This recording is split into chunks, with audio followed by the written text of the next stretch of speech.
The number one expense that could doom your retirement, it's not what you think. I'm telling you, I know what you're thinking. It's not that. Everyone thinks this. I'm telling you, it's not. So we're going to look at my man Sadipto Banerjee over at T. Rowe Price. Big fan of Sadipto. I recite him a lot in my book, You Can Retire on Social Security. I don't cite him in this book, but you should get my You Can Retire on Social Security, because if you think you can't retire on Social Security, it's probably not the channel for you. All right, let's just put it that way. Anyway, planning for spending volatility in retirement. Data show that spending generally decreases in retirement, but the path of decline can be choppy for many retirees. Non-discretionary spending is the primary source of spending variability in retirement, but this varies with income. All right, so Sadipto looks at some studies, and he says, hey, we know for a fact that the average retiree spending goes down. Not goes up, it goes down, which is what makes the whole basis of the 4% rule premise silly. It doesn't mean it's evil, it just means it's not legit, because there's no basis that your spending goes up each and every year with inflation. It's just not based on reality. In fact, it's the exact opposite. Your spending goes down each and every year, even factoring inflation. But that doesn't happen on a specificity, like down 2% a year, 2% a year, 2% a year. In fact, what Sadipto found is some people actually spending goes up, and I'm going to get in that here in just a second. It goes down and then it goes up, an unsuspecting expense. Now, other people go down even more than what they're expecting. What causes these unforeseen expenditures? Is it discretionary, i.e., taking a vacation, being more charitably inclined? Well, we talked about that in my book, Relax and Retire, and we show that more people as they age, they give more contributions, i.e. gifts. Well, you can't be gifting more money if you're running out of money. Those two things are mutually exclusive. So as people age, their gifting goes up, and as such, that proves once and for all that people aren't running out of money. All right, so that would be one. That'd be discretionary. You don't have to do that, but you do. The non-discretionary ones are the big deal. That's what will catch you off guard. Now, everyone and their mom's going to think it's healthcare, and they're just wrong. It's not healthcare. That's the biggest non-discretionary expense. It's not. It's housing costs. Everything revolves around housing. I can't stress this enough. Anyway, so basically the premise is your spending goes down, and on occasion it'll go back up for some unexpected expense, non-discretionary, and mostly attributed to housing. So let's keep going here. Hope that makes sense. We found that on average, annual household spending declined by 2% during retirement, but this decrease is not uniform for all retirees. On average, about 1 in 4 retirees experience at least a 17 to 20% increase in annual spending over a 2-year period, all right? So about basically 20% of the population of retirees experience an increase of about 17 to 20% of their expenditures over a 2-year time. On the other hand, another 1 in 4 experience a decrease of about the same over a 2-year time. So you're hearing that. So your spending on average goes down, but basically a quarter of the population will have an increase of about 20% over a 2 years' time. A quarter of the population will have a decrease of about 20% over 2 years' time. All right, isn't that interesting? I always talk about it. There's always about 15 to 20% of the population, which is the outliers. And that would be the people who need long-term care. That would be the people who have big expenditures, like we're going to get into more here. The vast majority of those people are not you, though. And it could be, but it's not. And the way you mitigate that, of course, is with liquidity. Shocking. And we're going to go in that here in just a second. Based on our analysis, there is considerable risk of experiencing large increase in spending at some point in retirement. Okay? So there is a risk that your spending goes down, down, down, but you could have a jump for a year or 2 or 3 even. That there's a risk for that, for sure. But it's not your spending goes up, up, up, and then there's even a risk that you have a bigger expense. That's not how retirement planning models actually work. I mean, that's how the models work, but those are silly because that's not based on reality. Let's keep going here. Given the range of possible variations in spending increases, the amount of liquid assets retirees should hold in their portfolio to address any shortfall will vary. Generally depend on factors such as income, but again, we need liquidity to deal with the choppiness that we might have a spending increase that lasts for 2 to 3, even 4 years. So your spending's going down, down, down, and we want to make sure we have enough liquidity to cover that. 4 years of cash, shocking. Who came up with that? This guy. Let's keep going here. Although spending levels were highly correlated to investable assets, Spending volatility was not. That's interesting. This means that retirees with any level of investable assets or income can face a high level of spending volatility. Spending volatility doesn't just mean going up, it also means going down. Just keep that in mind. But in this case, we're just worried about our spending. What are we going to have a significant unforeseen expenditure that we weren't prepared for? While an isolated one-time spending increase may be absorbed with minimal impact, spending upticks that persist for a longer time can cause greater concern and may warrant additional planning.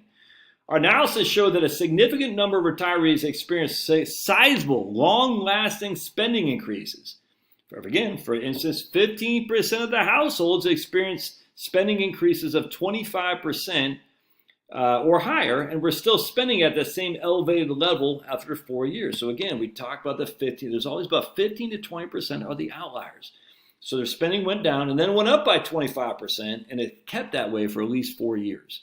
All right. I mean, but even that is different than going up, and then going above 25% and keeping that way for 4 years.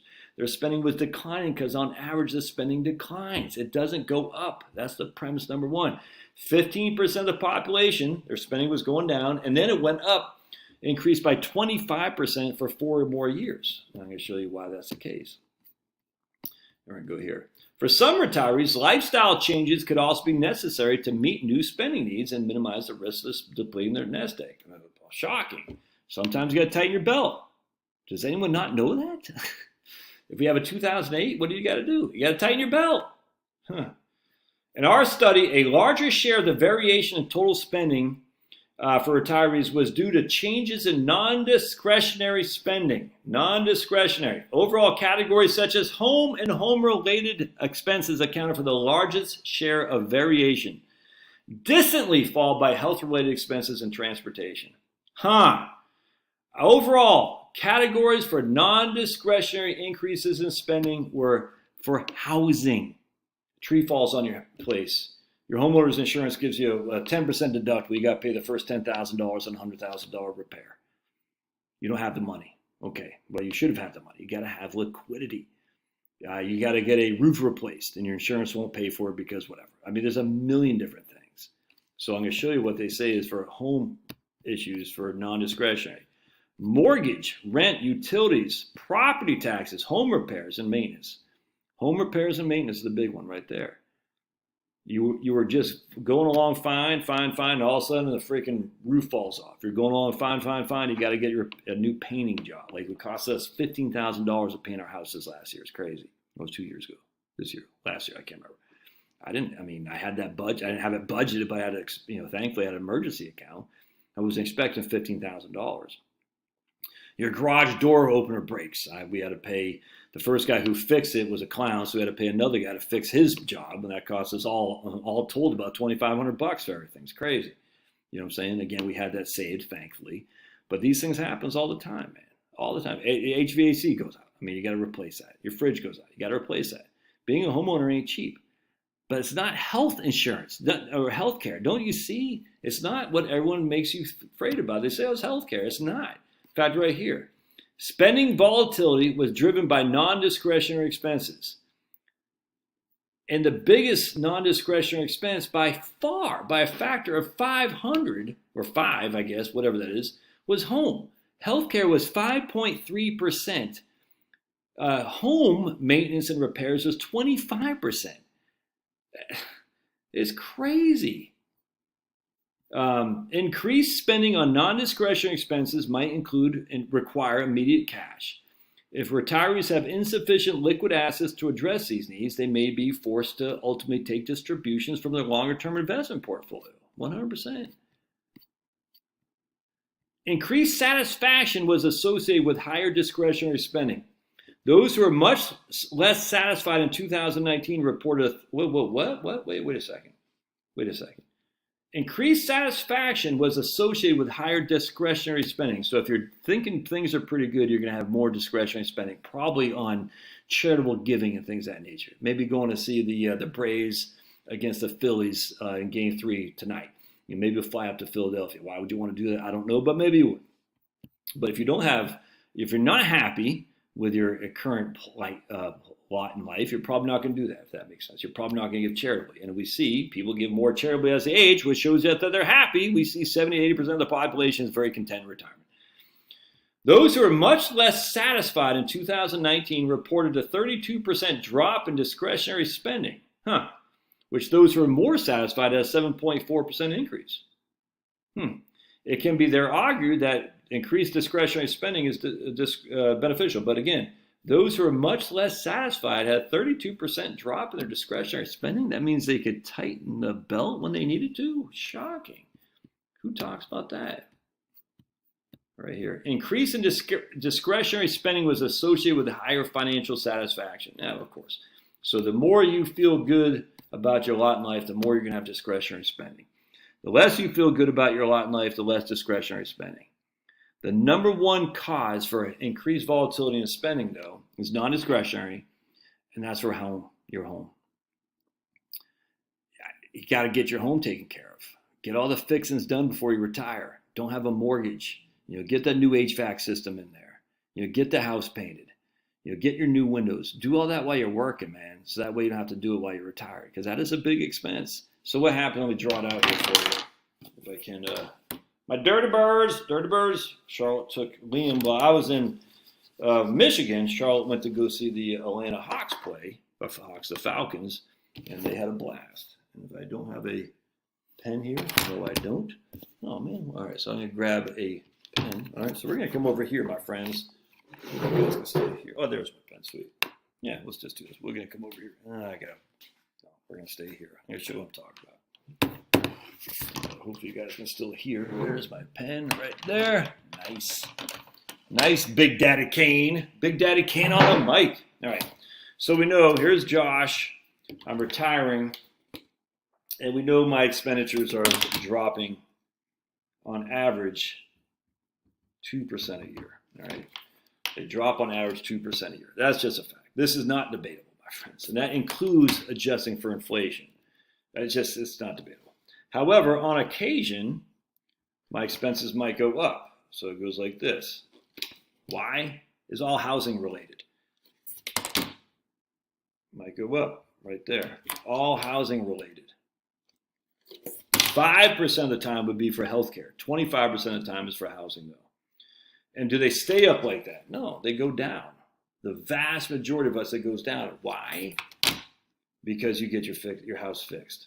Now, 15% of the time, so let me see, right here, 15% of the time, the increase in expenses stays. I wonder why. Anyone want to guess? So here we are. There's Josh. It drops by 2% a year. 15% of the time, the increase stays for over 4 years. Anyone want to guess why that would be? What does that correlate to? It correlates with healthcare cost.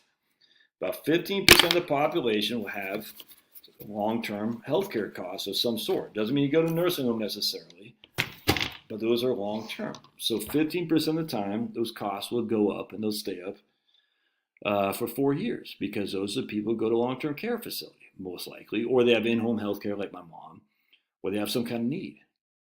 That's 1 in 8. That means 7 in 8 don't have that. The rest of those 7 in 8 are going to have expenditures for a home at some point. No one's saying your costs are going to go down each and every year at 2%, just specifically like that. No one's saying that.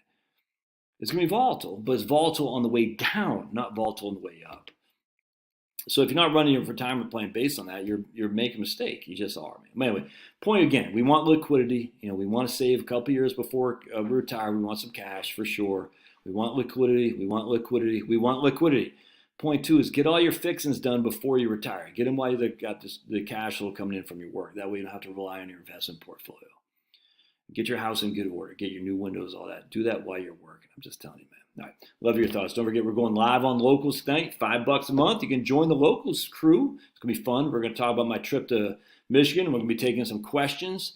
We might even throw in some Hamas-Israel combat stuff, because I won't say much more here. It seems very odd to me how this took place. So let's just put that. We might talk about that. It's going to be fun. So join us on Locals. This is the Doobie Doo. Love to hear your thoughts. We'll see you.